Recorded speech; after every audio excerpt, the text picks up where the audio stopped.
अगर मैं एक बिजनेसमैन की तरह तुम्हें एडवाइस दूं तो ये बोलूंगा अबे बैच बिल्कुल लेना है। क्यों? क्योंकि बिजनेसमैन तो चाहेगा कि भाई उसका बिजनेस चले, उसका बिजनेस बिके, उसका बैच बिके, है ना। तो अगर मैं नेक्स्ट टॉपर्स का बिजनेसमैन की तरह तुम्हें एडवाइस दूं तो ये बोलूंगा कि अबे बैच बहुत जरूर है, तुम्हें जरूर लेना है। अगर मैं तुम्हें एज अ बड़ा भैया एडवाइस दूं, ठीक है, जो कि मैं हूं तुम्हारा, तुम भी मुझे मानते हो, अभय बैच क्या है? सबसे पहले तो ये चीज समझो, अभय बैच एक 45 डेज का क्रैश कोर्स होता है। ठीक है, ध्यान से सुनना मेरी बात को, ध्यान से सुनना मेरी बात को।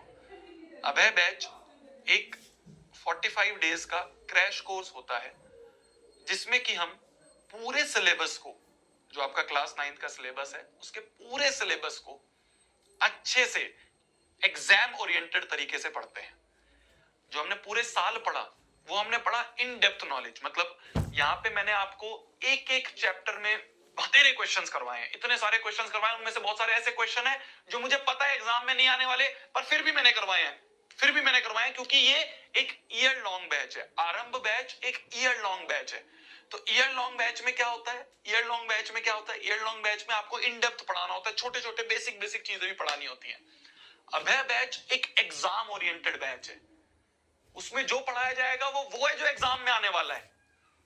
हमारे एक्सपीरियंस से हम वो पढ़ाते हैं जो आपके एग्जाम में आने वाला है, क्योंकि उस समय आपके पास इतना टाइम नहीं है कि आप फालतू के फॉर्मूले या फालतू के भी सवाल करते रहो जो शायद एग्जाम के काम के है भी नहीं।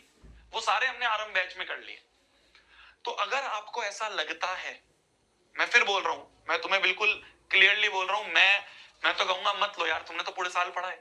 पर अगर इन केस तुम्हारे काफी ऐसे चैप्टर्स हैं जो बैकलॉग में है, काफी ऐसे चैप्टर भाई, जैसे कुछ बच्चे ने आरंभ बैच ले लिया, आरंभ बैच लेने के बाद उसको लगा कि यार भाई, और वैसे अभी अभय बैच आने में टाइम है, मतलब नवंबर में आता है जाके, अभी टाइम है, पहली बात। तो दूसरी बात यह है, मान लो तुम्हारे काफी चैप्टर्स ऐसे थे तो किसी कारणवश तुम लाइव क्लास नहीं देख पाए या तुम रिकॉर्डेड भी नहीं देख पाए।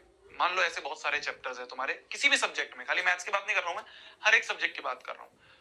मान लो कोई भी XYZ रीजन है, कोई बच्चा हो सकता है जिसकी तबीयत खराब हो गई हो, तो भाई उसके 4-5 चैप्टर्स बैकलॉग हैं या 8-10 चैप्टर्स बैकलॉग है। या कुछ बच्चे को ऐसे हैं जिनको अभी कॉन्फिडेंस नहीं आया है ना। कॉन्फिडेंस की भी एक बात होती है कि भैया हमें ना कोई ऐसी चीज बता दो कि यार अब हमें ऐसा लगता है कि भैया हम बैठ के ना वो सारे लेक्चर्स नहीं देख पाएंगे, इतना टाइम तो नहीं है कि हम आरंभ बैच के एक एक लेक्चर देखें, बहुत बड़े बड़े लेक्चर्स हैं। तो भैया हमें कोई छोटा सा एक क्रैश कोर्स टाइप करवा दो, या भैया मेरे बहुत सारे बैकलॉग बच गए थे, उन सारे बैकलॉग्स को कवर करना है, तो क्या करें। तो उन बच्चों के लिए एक बैच होता है जिसे हम कहते हैं अभय बैच, जो कि एक क्रैश कोर्स होता है जिसमें कि सिर्फ वही पढ़ाया जाता है। तुम देखोगे बहुत सारी चीजें जो उसमें स्किप करवा दूंगा मैं, जो मैंने आरंभ में पढ़ाई थी, क्योंकि वो मेरे को पता है एग्जाम ओरिएंटेड नहीं है। वो मुझे पता है एग्जाम प्राइस मेरी जन बहुत कम होता है, लास्ट ईयर भी शायद 1000 रुपए के अराउंड ही था, 99,999 के अराउंड ही था। ठीक है, तो 45 दिन में आपका पूरा सिलेबस करवाया जाता है, अच्छे से करवाया जाता है, उस लेवल का करवाया जाता है कि आपको एग्जाम में जो आने वाला है वो बताएंगे। ठीक है, क्या भैया आपने आरंभ बैच में वो नहीं बताया जो एग्जाम में? अरे आरंभ बैच में वो भी बताया है, इसके अलावा बहुत सारी चीजें भी बताई हैं, पर अभय मैं सिर्फ वो बताऊंगा जो एग्जाम से रिलेटेड है। ठीक है, अंतर समझना। तुम ये मत सोचना भैया आपने फिर आरंभ में नहीं बताया क्या हमें कि जो एग्जाम में आने वाला है वो आपने आरंभ में नहीं बताया, आप सिर्फ अभय में बताओगे। नहीं मेरी जान, तू गलत ले रहा है। आरंभ में मैंने वो भी पढ़ाया है जो बेसिक है, वो भी पढ़ाया है जो एडवांस है, वो भी पढ़ाया है जो एग्जाम में आने वाला है, वो सबका मिक्सचर पढ़ाया मैंने आरंभ में। अभय में इन सब में से सिर्फ वो चीज पढ़ाऊंगा, सिर्फ वो चीज रिवाइज करवाऊंगा जो एग्जाम से रिलेटेड है। समझ में आई मेरी जान? तो ये होता है अभय बैच। तो अगर तुम्हें फील हो रहा है कि भैया कॉन्फिडेंस नहीं आ रहा है, या भैया बहुत सारे बैकलॉग थे, अब मेरे पास इतना टाइम नहीं है कि मैं बैठ के भैया बड़े बड़े लेक्चर देख पाऊं, मेरे को तो भैया, और खाली एक सब्जेक्ट नहीं है, 5-5 सब्जेक्ट हैं, 6-6 सब्जेक्ट हैं, सबके बैठने देखने बैठ जाऊंगा तो कितना टाइम निकल जाएगा। तो उनके लिए वो बैच होता है अभय बैच। ठीक है, तो अगर तुम्हें लगता है तो तुम लेना।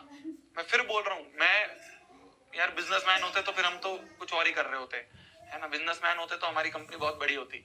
हमारा काम है जितना सफिशिएंट है उतना तुम्हें बताना, तुम्हारा मन है तो तुम लोगे, तुम्हारा ऐसा लग रहा है कि भैया मेरा तो सब हो रखा है, भैया मैंने तो आरएम बैच के एक लेक्चर लिया था, मैंने तो आरएम बैच के एक क्लास ली थी, मैंने तो आरएम बैच का सारी डीपीपी करी है, सारा होमवर्क करा है। अगर तुमने हर एक चीज करी है, जितनी मैंने होमवर्क दिए हैं सारे तुमने करे हैं, जितने मैंने डीपीपी दिए हैं सारी तुमने करी है, तुम रेगुलर क्लासेस में आए हो आरएम बैच में, इस वाले आरएम बैच में अगर तुम रेगुलर क्लासेस में आए हो तो तुम बिल्कुल मत लेना अभय बैच।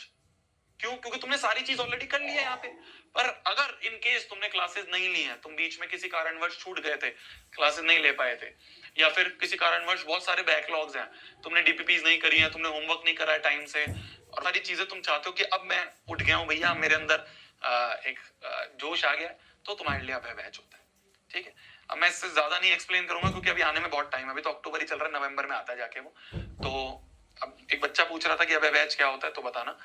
ठीक है, ठीक है। अब मेरी जान देखो, प्राइस जो होगा वो मैं नहीं बता पाता हूँ। प्राइस जो होता है वो सारा डिसाइड करा जाता है कैलकुलेशन पे, मतलब वो मेरे हाथ में भी नहीं है, वो सारा का सारा है जब हमें सर्वर की कॉस्ट पता चलती है कि भाई अगर इतने बच्चे हैं तो इतनी सर्वर की कॉस्ट आएगी, उसको हम डिवाइड कर लेते हैं, डिवाइड करके जितना इतना बनता है उतना हम कर देते हैं। ये तो मतलब वो सारा वो है, प्लस जो और लोग काम कर रहे हैं उनकी सैलरी हमें दे रही है, तो वो इसमें से निकलती है ना।